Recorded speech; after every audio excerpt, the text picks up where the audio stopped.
What's going on, you guys? My name is Tazzy Cookie, Made You Looky, coming back for another weapon strip video. And first and foremost, I want to say thank you to all my new subscribers for hitting that sub button, because it truly does make my nipples hard. So this week's episode is going to be dedicated to the L96, courtesy of Over 9000 for getting 5 thumbs up on his comment that he left on last week's episode. That's how easy it works, folks. To all my new subs out there, if you leave a comment below stating which weapon you want to see in the next week's episode, and if it gets a few thumbs, that tells me one thing: a lot of other subscribers and viewers want me to showcase that in the next week's episode. So let's get some stats out of the way with before I jump into my thoughts and my opinions on the L96. Magazine capacity is 10 rounds plus 1 in the chamber. The fire rate is 43.5 rounds per minute. The fire type is bolt action, of course. The reload time is 2.6 seconds and 4.8 seconds if the magazine is fully dry. The damage is 80% at mid-range and then dropping down to 50% at long range, of course. Now, for my thoughts and my opinions for the L96, I don't tend to pick up sticks. I don't use the sniper rifles that much, okay? I'm not a sniper rifle type player, so keep that in mind when I'm expressing my opinions on how it handled.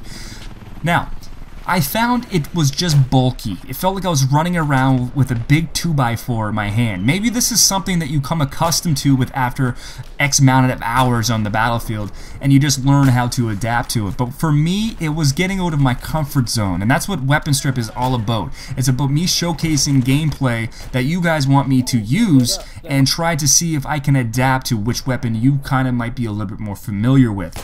With that being said, though, as the week progressed, my skills with the L96 only got better. There's something that all of a sudden clicked in my head, and I adapted to the Sniper Rifle Recon class, and it didn't feel like a stick anymore or a bulky 2x4. It felt like a weapon that, if you learned how to use it correctly, can be used very deadly. And we all know how to play and how it feels like when we play against an aggressive recon player. It's very annoying. So it was a breath of fresh air to be on the other side of the bullet, killing people running around with assault rifles and LMGs. Now for my favorite part of this series, it's where I give this weapon that I've tried throughout the week a rating out of 5 out of cookies. Okay, so the cookies that it received I will tell you in a second, but I want to make sure that you guys are all aware that I do not use sniper rifles. So when you do see the rating and you hear it in 2 seconds here, make sure to keep that in mind. And if you think the rating isn't fair, or you think it might have deserved 1 cookie or 1 less cookie, please leave a comment below stating to me why you think it deserved a different rating. I'm going to give it 4.5 cookies out of 5. Now you might be saying to yourself, why, Taz? Why would you ever give 4.5 cookies out of 5?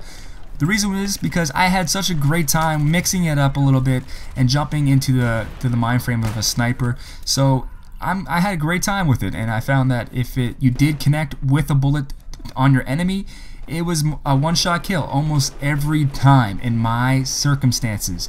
Keep that in mind, alright? So make sure to leave your guys' comments below. As always, I'm Tazzy Cookie, and I'm signing out.